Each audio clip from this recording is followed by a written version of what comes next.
my name is Leanne. And I'm Steven. And we've been on mission here in France for the past 3 years. So you must be wondering, why France? But to understand that, it helps to understand what a French person thinks of when they hear the word church. In French history, the kings tell the people that God said that they can do whatever they want and that the people have to deal with it. So in their mind, the church is oppressive.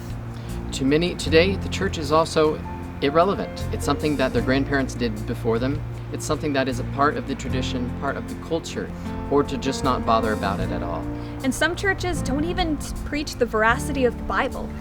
At the funeral of our friend's father, the priest spoke on Lazarus, but he prefaced it by saying that we aren't sure if this is how it really went down, and he skipped the most important part, the resurrection of Lazarus. Thirdly, many regard the Protestant, the evangelical church here as, for lack of a better word, a cult. Street evangelism and overt sharing of the gospel, even if it's with someone that you've known for a short while, just is not possible. So then how do you witness in France?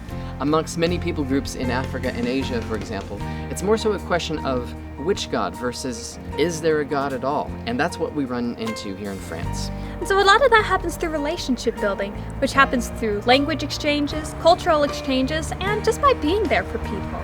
We're able to provide counseling, insight, and encouragement from a faith-based perspective.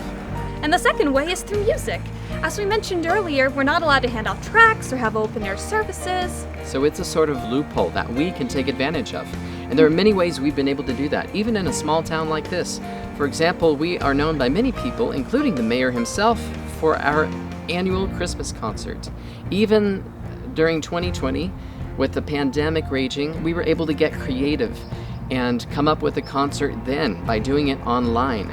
We got musicians together, we did some songs pre-recorded, others we performed live in front of a camera to an audience of over 2,000 people.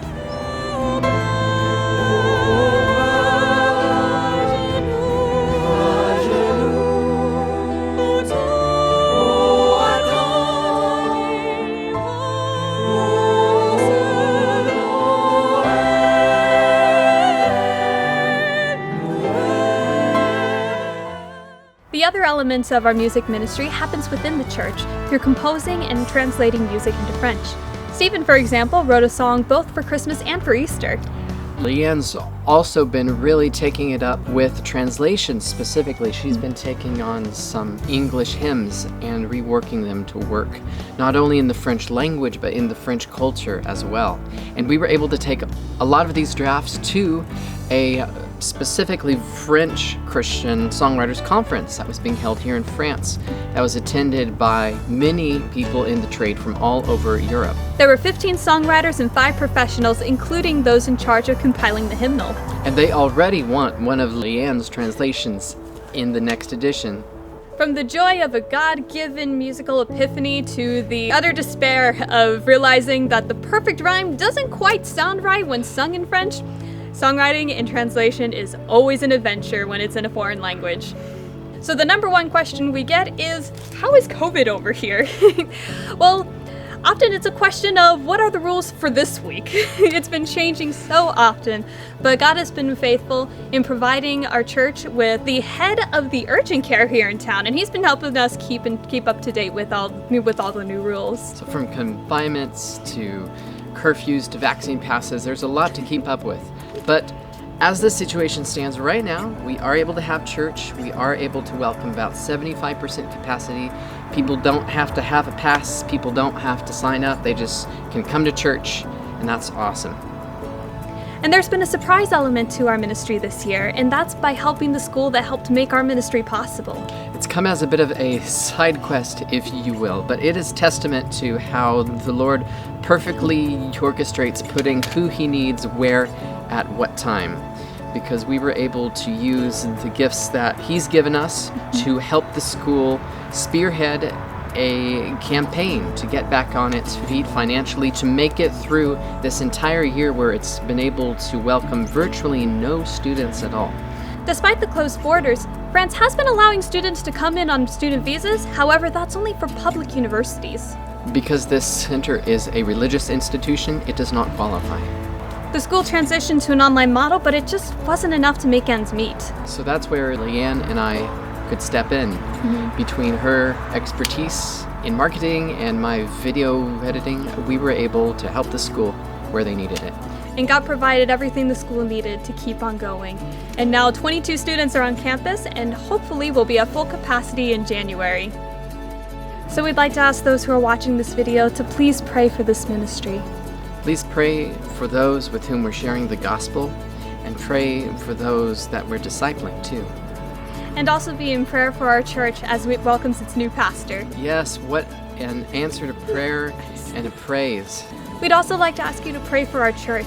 Pray for people like Julie, who comes from 45 minutes away, almost from the Italian border. It's a long way for this part of the world. Because we're the closest evangelical church. As we mentioned, we're about to get our new pastor after being led by a council for the last 2 years.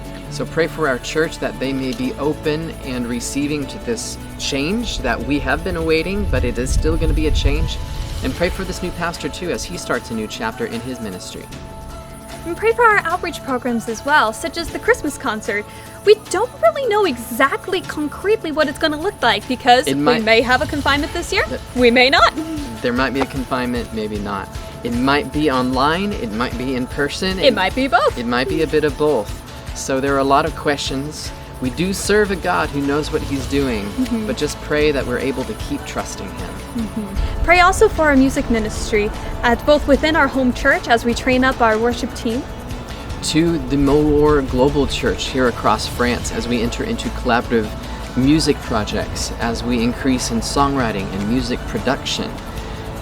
We want to see the good news of Jesus Christ announced all the more through quality music that is accessible to churches all around here. There are exciting possibilities before us, but we just ask you to pray for discernment for us and for the courage to step up and to do what needs to be done. And for smooth travels to the States so that we can come and see y'all. Until then, may God bless you abundantly.